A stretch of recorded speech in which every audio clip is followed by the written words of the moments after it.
Hello, আসসালামু আলাইকুম। This is Shahran Hossain Sunny. Recently আমি হাঙ্গেরিতে এসেছি ২০২৫ সেপ্টেম্বর ইনটেকে স্টুডেন্ট ভিসায়।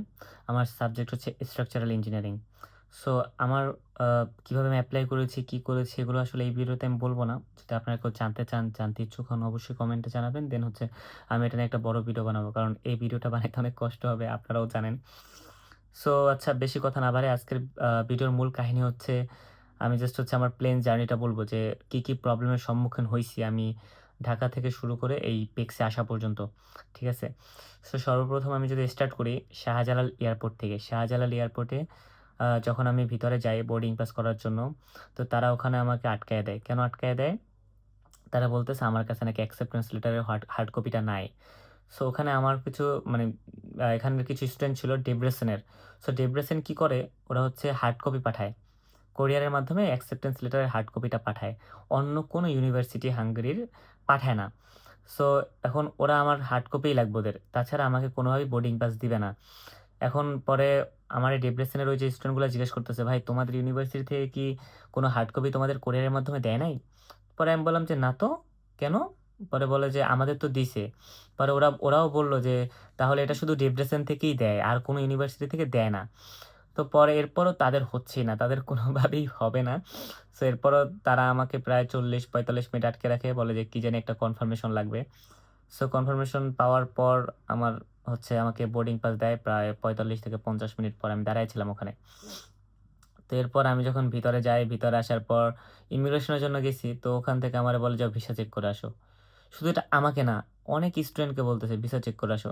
যাই হোক পরে যখন ভিসা চেক করতে গেলাম বিশাল লাইন, ওখানে লাইনে দাঁড়ায় অনেকক্ষণ পর ভিসা চেক করালাম। তো তারা বলল যে, "হ্যাঁ, ভিসা তো ঠিক আছে।" পরে মানে আসলে এটা ওনাদের ভুল না। আমাদের বাংলাদেশের ভিতরে অনেকেই ফেক ভিসা দিয়ে বিদেশ যাওয়ার চেষ্টা করে, বিদেশ যায়। যার জন্য গিয়ে ওনারা বাংলাদেশে খুব হার্ডভাবে এটা চেক করে। সো এরপর আমরা গেলাম। আমি ওখান থেকে ভিসা চেক করে ডিরেক্ট ইমিগ্রেশন করে ভিতরে চলে গেলাম। এরপর আ সিঙ্গাপুরের জন্য প্লেনে উঠে গেলাম।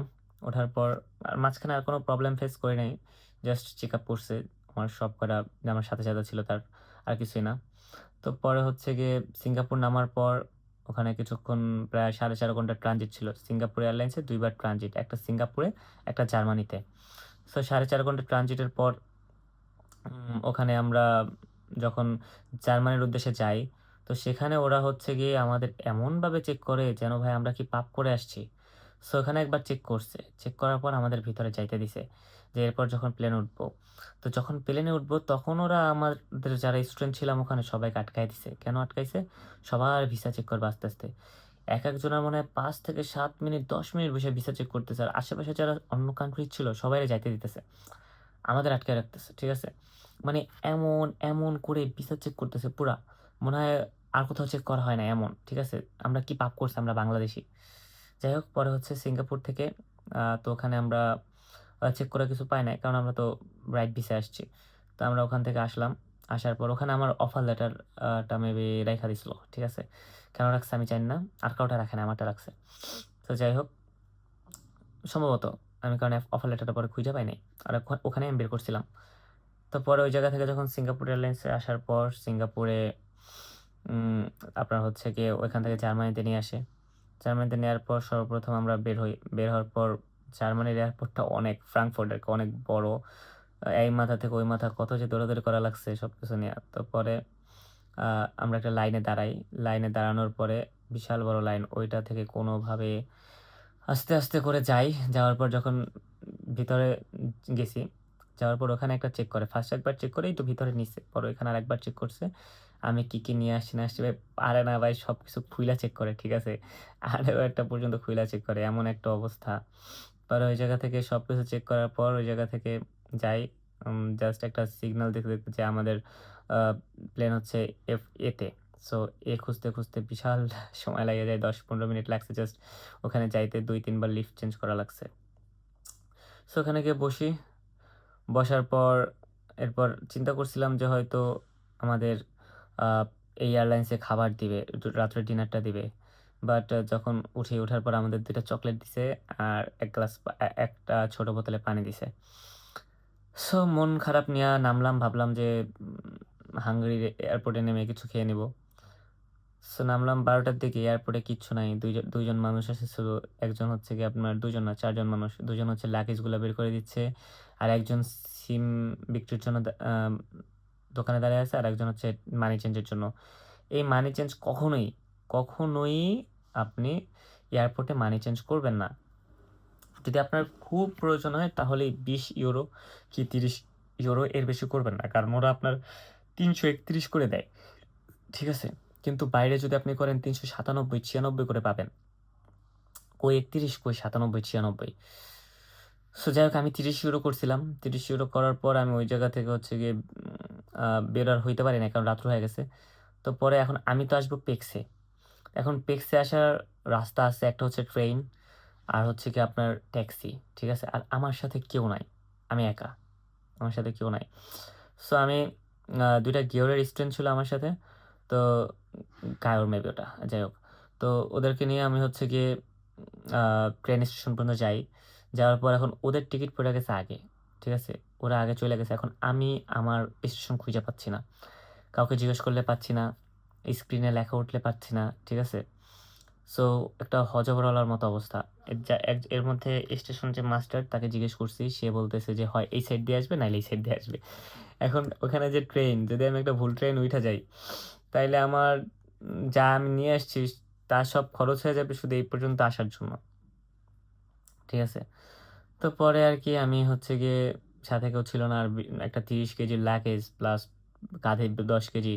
মনে হয় ১০-১২ বার আমি হচ্ছে সিঁড়ি দিয়ে ওঠানামা করছি। সো আর পারতেছিলাম না। এরপর লাস্ট খাইছি তো আগের দিন আপনার ৪ টার দিকে, ৩ টার দিকে বিকাল। যখন ওরা খাবার দিছিল সিঙ্গাপুর এয়ারলাইন্সে। ঠিক আছে? তাও কি খাবার দিছে? নুডলস কোনরকম ভাই সব তো খাইতে পারি না। খাবারের বিষয়টা বলতেছি।